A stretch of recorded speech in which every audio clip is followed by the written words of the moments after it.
देशों के विकास के तरीकों को देखते हुए यूनाइटेड नेशंस ने सस्टेनेबल डेवलपमेंट गोल्स तैयार किए। 2016 में देशों ने इन सस्टेनेबल डेवलपमेंट गोल्स को अपनाने का फैसला किया। जिन देशों ने इन्हें अपनाया उन देशों को अपने डेवलपमेंटल प्लान्स को अवेलेबल रिसोर्सेज और एनवायरमेंटल प्रोटेक्शन को ध्यान में रखते हुए करना पड़ेगा। यूनाइटेड नेशंस ने सभी देशों को 15 साल का समय दिया था, जो ख़त्म होता है 2030 में। 2030 तक सभी देशों को 17 सस्टेनेबल डेवलपमेंट गोल्स (SDG) और 169 टारगेट्स पूरे करने हैं। नीति आयोग एक एडवाइजरी बॉडी है जो नए आइडियाज़ और रिसर्च मटेरियल तैयार करती है। 2018 में पहली बार नीति आयोग ने SDG इंडेक्स रिलीज़ किया था। इस साल 2020-21 का SDG इंडेक्स रिलीज़ हो चुका है। इस रिपोर्ट को पढ़ने से हमें पता चलेगा कि हमारे देश में clean water and sanitation, hunger, poverty, sustainable cities and communities, climate action पर किस तरह का काम हो रहा है और हमारे देश का कौन सा स्टेट किस कैटेगरी में सबसे ज़्यादा काम कर रहा है। तो 2018 में जब पहली बार नीति आयोग ने ये रिपोर्ट पब्लिश करना शुरू किया था, तब भारत का स्कोर था 59 आउट ऑफ 100 और उस साल 156 देशों में से हमारा स्कोर था 112। 2019 में हमारा स्कोर हो गया था 61, लेकिन उस साल 162 देशों ने रिपोर्ट सबमिट किए थे और हमारा रैंक हो गया था 115। 2020 में हमारा स्कोर वही था, लेकिन 193 देशों में से हमारा रैंक 117 हो गया था और 2021 में हमारा स्कोर बढ़ते हुए 66 हो चुका है। इस सस्टेनेबिलिटी रिपोर्ट में 100 पॉइंट्स मिलने वाले स्टेट्स को अचीवर्स कहेंगे, 65 से ऊपर वालों को फ्रंट रनर, 50 से ऊपर वालों को परफॉर्मर और 50 भी नहीं मिला तो एस्पिरेंट। हमारे देश में 14 ऐसे स्टेट्स हैं जिनका स्कोर भारत के स्कोर से भी ज़्यादा है, मतलब 66 पॉइंट से ज़्यादा है। टॉप पर है केरला 75 पॉइंट्स के साथ, जो हमारे भारत के स्कोर से 9 पॉइंट ज़्यादा है। केरला के बाद ऐसे और 13 स्टेट्स हैं जिनका स्कोर भारत के स्कोर से ज़्यादा है और सबसे लास्ट पोजीशन पर है बिहार, जिसका स्कोर है 52, जो भारत के स्कोर से 14 पॉइंट्स कम है।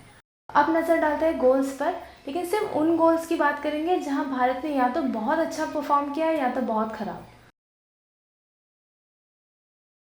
तो पहला सस्टेनेबल डेवलपमेंट गोल है पॉवर्टी को हटाना। यूनाइटेड नेशंस के हिसाब से सभी देशों को 2030 तक एक्सट्रीम पॉवर्टी को पूरी तरह से हटाना है और पॉवर्टी को पूरे देश से 50% हटाना है। रिपोर्ट के हिसाब से पिछले साल के मुकाबले इस साल हमने बेहतर परफॉर्म किया है। नेशनल पॉवर्टी लाइन के नीचे रहने वाले लोगों की संख्या सबसे कम है गोवा में, जहां सिर्फ 5% लोग ही बिलो पॉवर्टी लाइन है और यूनियन टेरिटरीज में से अंडमान निकोबार आइलैंड में सिर्फ 1% लोग ही पॉवर्टी लाइन के नीचे है। पॉवर्टी को हटाने के साथ ही मैलन्यूट्रिशन और भूख मिटाना भी एक सस्टेनेबल डेवलपमेंट गोल है और इस फूड सिक्योरिटी को पाने के लिए खेती में बहुत सारे बदलाव लाने की भी मांग की गई है। ज़ीरो हंगर में हाईएस्ट परफॉर्मिंग स्टेट है केरला 80 पॉइंट्स के साथ और यूनियन टेरिटरीज में टॉप में है चंडीगढ़ 97 पॉइंट्स के साथ। सबसे बुरा हाल है झारखंड का, जिसे सिर्फ 19 पॉइंट्स मिले हैं, जहां 5 साल की उम्र से छोटे बच्चों में सबसे ज़्यादा मैलन्यूट्रिशन पाया गया है। लेकिन ओवरऑल पिछले साल के मुकाबले भारत ने इस साल बेहतर परफॉर्म किया है। पिछले साल ज़ीरो हंगर में हमारा स्कोर था 35, जो इस साल हो गया है 47। शहरीकरण की वजह से लोगों के स्वास्थ्य पर असर तो पड़ ही रहा है, उसके साथ ही इन्फेक्शियस डिसीजेस भी बढ़ रहे हैं। तो हेल्थ केयर सिस्टम को सुधारने के साथ ही हेल्थ केयर को अफोर्डेबल बनाना भी एक सस्टेनेबल डेवलपमेंट गोल है। जब भी देश के हेल्थ केयर सिस्टम की बात आती है, हमेशा केरला का नाम याद आता है, लेकिन surprisingly top performing state Kerala नहीं बल्कि गुजरात है 86 पॉइंट्स के साथ और केरला गुजरात से 14 पॉइंट्स पीछे है और यूनियन टेरिटरीज में टॉप में है दिल्ली 90 पॉइंट्स के साथ। सबसे कम स्कोर किया है असम ने 59 पॉइंट्स के साथ और छत्तीसगढ़ और उत्तर प्रदेश ने 60 पॉइंट्स के साथ। और 2019-20 के मुकाबले भारत ने 2020-21 में 13 पॉइंट्स ज़्यादा स्कोर किया है। पिछले साल के मुकाबले 5 ऐसे सस्टेनेबल गोल्स हैं जिसमें भारत ने इस साल कम अच्छा काम किया है।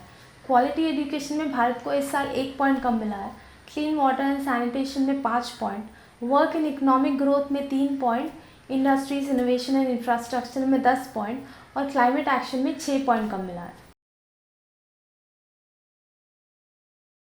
लेकिन गोवा और लक्षद्वीप इस साल क्लीन वाटर एंड सैनिटेशन गोल में अचीवर्स बन चुके हैं। इसका मतलब यह है कि गोवा और लक्षद्वीप 100% डेफिकेशन फ्री हो चुका है, सभी घरों में खुद के टॉयलेट्स बन चुके हैं, सभी स्कूल्स में लड़कियों के लिए अलग टॉयलेट्स है और सभी पोल्यूटिंग इंडस्ट्रीज़ के waste water treatment properly treat हो रहा है। सस्टेनेबल सिटीज़ एंड कम्युनिटीज़ के गोल को अचीव करने के लिए सभी शहरों में affordable housing, proper waste management, proper drainage, सभी घरों में टॉयलेट्स, एफिशिएंट पब्लिक ट्रांसपोर्ट और स्लम अपग्रेडेशन करना ज़रूरी है। लेकिन शायद से देश का पूरा फ्यूचर शहरों में फोकस करना ही एक अनसस्टेनेबल आइडिया है और भारत को शायद से एक सस्टेनेबल विलेज के आइडिया पर काम करना चाहिए। इसमें मणिपुर और मिज़ोरम को छोड़कर सभी नॉर्थ ईस्टर्न स्टेट्स ने 39 और 55 के बीच स्कोर किया है। हाईएस्ट परफॉर्मर है पंजाब 91 पॉइंट्स के साथ और यूनियन टेरिटरीज में चंडीगढ़ टॉप में है 98 पॉइंट्स के साथ।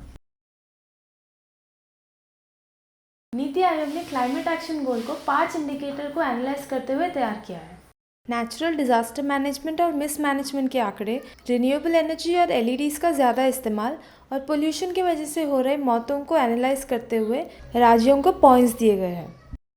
बेस्ट परफॉर्मिंग स्टेट है उड़ीसा 70 पॉइंट्स के साथ और सबसे वर्स्ट प्रिपेयर्ड स्टेट है बिहार 16 पॉइंट्स के साथ और लक्षद्वीप में 100% install energy generation renewable energy से है और हिमाचल प्रदेश में 93.96% से है। 2019-20 का हमारा क्लाइमेट एक्शन स्कोर था 60 और 2020-21 में ये हो चुका है 54, जबकि हमारे देश को इस साल क्लाइमेट एक्शन पर और ज़्यादा सीरियसली काम करने की ज़रूरत थी।